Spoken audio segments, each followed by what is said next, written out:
प्रिय छात्रों नमस्कार। इससे पहले हमने आपको निर्देशांक ज्यामिति में रेखा से संबंधित अनेकों प्रकार के प्रश्न हल करके दिखलाए थे। आज उसी संदर्भ में हम आपको एक नए प्रश्न को समझाने का प्रयास कर रहे हैं। तो आज का प्रश्न ये हमारा, हमें ऐसी रेखा का समीकरण ज्ञात करना है जो एक दिए गए बिंदु से जाती है और साथ ही साथ एक दी गई रेखा पर लंब है। तो देखिए आज का प्रश्न हमारा बनता है, बिंदु 3,5 से जाने वाली तथा रेखा 2x + 7y - 14 = 0 पर लंब रेखा का समीकरण ज्ञात करो। तो देखिए जैसा कि हमने आपको पहले कई बार बताया था, प्रश्न हल करने से पहले प्रश्न में जो आंकड़े दिए होते हैं उन आंकड़ों को हम लिख लेते हैं। उससे हमारे लिए प्रश्न हल करने में काफ़ी सुगमता हो जाती है। तो देखिए हम प्रश्न हल कर रहे हैं, दिया गया बिंदु 3,5 हमने यूँ लिख लिया जो कहता हूँ। फिर हमारे लिए लिख लिया दी गई रेखा। तो दी गई रेखा हमारी है 2x + 7y - 14 = 0। ये हमने दी गई रेखा लिख ली। अब क्या हुआ, अब हमारे लिए इस रेखा के लंब रेखा का समीकरण ज्ञात करना है। तो ये समीकरण नंबर 1 हो गया।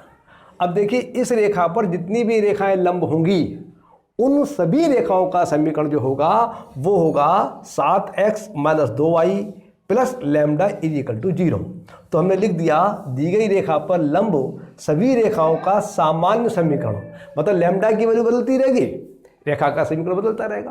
तो इस सामान्य समीकरण का मतलब यह है कि लैम्डा की वैल्यू अलग अलग होगी अलग अलग रेखाओं के लिए। तो मैं लिख दिया दी गई रेखा पर लंब सभी रेखाओं का सामान्य समीकरण 7x - 2y + λ = 0 होगा। यहाँ तक आपकी समझ में आ गया होगा। अब थोड़ा सा हमारी और बात पर विचार कर लीजिए, फिर हम आगे बढ़ते हैं।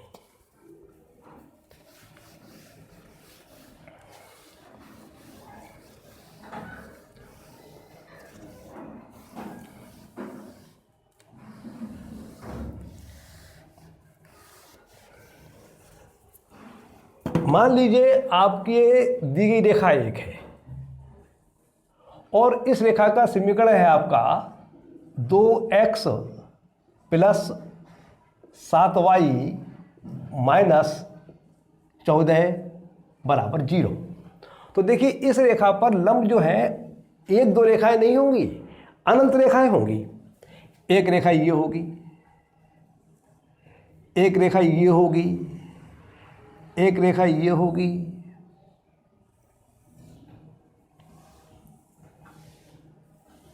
ये सारी की सारी रेखाएं जो है इस रेखा पर लंब है। रेखा यहां पर भी होगी, रेखा यहां पर भी होगी। ऐसी रेखा जो इस रेखा पर लंब होंगी अनंत रेखाएं होंगी। अब इस रेखा के लिए लैम्डा का मान कुछ और होगा, इस रेखा के लिए कुछ और होगा, इस रेखा के लिए कुछ और होगा, इस रेखा के लिए कुछ और होगा। तो इन सभी रेखाओं का समीकरण हमारा ये आ गया। अब जिस रेखा के लिए हमें समीकरण निकालना है, हम ऐसा ट्राई करेंगे, ऐसा प्रयास करेंगे कि उस रेखा के लिए लैम्डा का मान निकल के आए जो हमारी बिंदु 3,5 से जा रही है। मान लीजिए ये रेखा 3,5 से जा रही है, ये हमारा पॉइंट है 3,5। तो हम लैम्डा का मान इस रेखा के लिए ज्ञात करेंगे और वो मान यहाँ पर लगा देंगे। तो हमारा ये रेखा का समीकरण आ जाएगा। अर्थात इस दी गई रेखा पे लंबी है और 3,5 से जा भी रही है। अब एक बात आप और समझिए,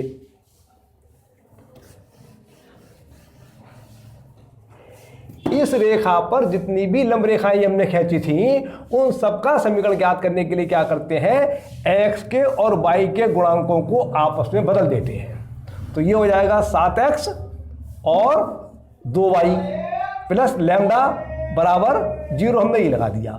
इसके बाद हम क्या करते हैं, y के गुणांक का चिन्ह बदल देते हैं, मतलब यहां पर चिन्ह बदल देंगे। तो इस प्रकार से ये समीकरण लिखी हमने इन बातों को ध्यान में रखे हुए लिखी है। अब देखिए अब हमने लिखा है जिस रेखा का समीकरण ज्ञात करना है वह रेखा बिंदु 3,5 से जाती है।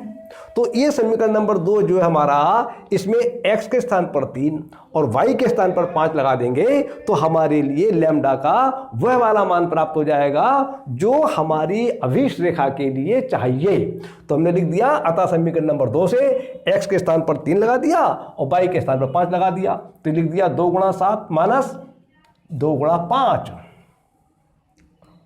Plus lambda is equal to 0। इस 7 और 3 की गुणा तो हमारी 21 आ गई, माइनस ये वाला आ गया, 2 और 5 की गुणा 10 आ गई, प्लस ये आ गया, लैम्डा ये आ गया। ये प्लस के 21 हैं और ये माइनस के 10 हैं, तो ये हमारे प्लस के 11 बचेंगे, प्लस लैम्डा बराबर 0। इस 11 को पक्षांतर करेंगे, इस LHS से जब RHS में जाएंगे तो ये माइनस 11 जो है वो माइनस के हो जाएंगे, ये प्लस के 11 जो थे इधर जाके माइनस के हो जाएंगे। तो लैम्डा बराबर हमारा आ गया -11। अब लैम्डा का मान समीकरण नंबर 2 में रख दिया, क्योंकि लैम्डा का ये मान जो -11 प्राप्त हुआ है वो उस रेखा को प्राप्त हुआ है जो दी गई रेखा पे लंब भी है और 3,5 से जाती है। तो हमने लैम्डा का मान समीकरण नंबर 2 में रख दिया, तो लिख दिया हमने लैम्डा का मान समीकरण नंबर 2 में रखने पर अभीष्ट रेखा का समीकरण। अभीष्ट रेखा से मतलब यह है कि जिस रेखा का समीकरण हमें ज्ञात करना था वो बराबर हो गया 7x - 2y - 11 बराबर 0। ये आपका आंसर हो गया। अब एक बात आप और सुन लीजिए ध्यान से,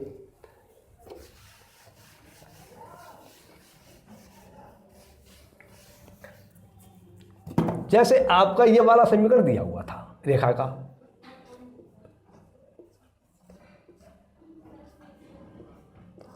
तो एक बात तो ध्यान रखनी है, इन गुणांकों को आपस में बदलना है। तो ये हो जाएगा 7x और 2y। अब इसके बाद हमने ये बताया था कि y का चिन्ह बदल देते हैं, y के गुणांक का। तो आपका अगर मन है तो आप इसका भी चिन्ह बदल सकते हैं, मतलब आप इसको इस प्रकार से भी लिख सकते हैं और आप इसको इस प्रकार से, किसी एक का चिन्ह बदलना है, चाहे आप y का चिन्ह बदल दें चाहे x का चिन्ह बदल दें, लेकिन प्रायः y का ही चिन्ह बदल दिया जाता है, इसलिए y का चिन्ह बदल दिया है। दूसरी बात, यहाँ पर चाहे माइनस के 15 लिखी हों, चाहे माइनस के 5 लिखी हों, चाहे प्लस के लिखी हों, इससे कोई अंतर नहीं पड़ता है। यहाँ पर हम प्लस का लैम्डा ही मानेंगे।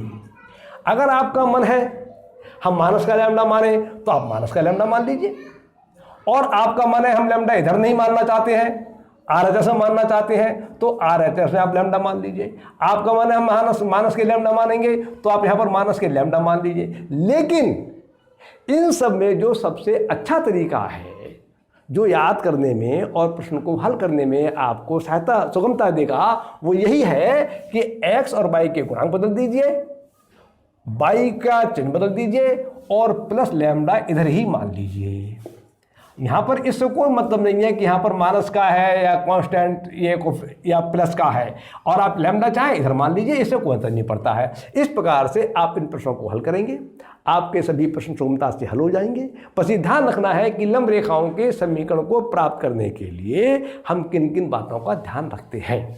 ये एक अपने मन में एक बना लीजिए कि हमें हर सवाल को इस प्रकार से करना है, उसका फॉर्मेट बना लीजिए और आप उसी प्रकार से करते चले जाइए, आपके सारे के सारे प्रश्न हो जाएंगे। इसके अलावा यदि आपको प्रश्न समझने में कोई दिक्कत हो रही है, यदि जो बात आपको हम बतलाते हैं उसमें आपको कोई समस्या पैदा हो रही है, या आप कोई खास टॉपिक पर चाहते हैं कि ये वाला टॉपिक पर कोई लेक्चर मिल जाए, कोई वीडियो बन जाए, तो आप उसको हमारे व्हाट्सएप नंबर पे भेज दीजिए, हम आपको उसका बना देंगे। हमारा व्हाट्सएप नंबर है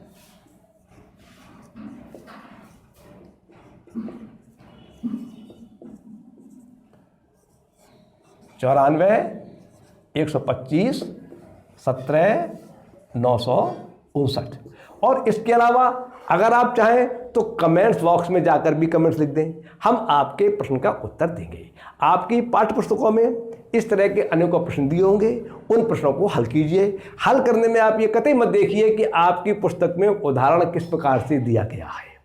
आप एक विधि अपना लीजिए कि हमारे लिए x और y के गुणांक बदलने हैं, वो तो बदलने ही हैं। फिर आप ये तय कर लीजिए कि हमें हर बार माइनस जो है चिन्ह बदलना जो है वो y का ही बदलना है। अगर y का पहले माइनस का था तो बाद में प्लस कर दीजिए, प्लस का था तो माइनस कर दीजिए। और लैम्डा का आप अपने मन में विचार कर लीजिए कि हमें लैम्डा LHS में जोड़ना है या RHS में लिखना है। जैसा आप चाहे वैसा कर लीजिए। हर तरीके से आपका प्रश्न सरल हो जाएगा, सही जाएगा। लेकिन केवल ये है कि आप उस को करने का एक तरीका अपना लीजिए। ये नहीं कभी किसी प्रकार से करें, कभी किसी प्रकार से करें, किसी एक पुस्तक से कर रहे हैं उसमें लेखक ने किसी और प्रकार से बताया है, दूसरी में कर रहे हैं तो किसी और प्रकार से बताया तो आपने उसको उदाहरण देख के कर दिया। ऐसा नहीं करिए आप अपने ही एक कायदे को अपना लीजिए, आपका प्रश्न 100% सही जाएगा।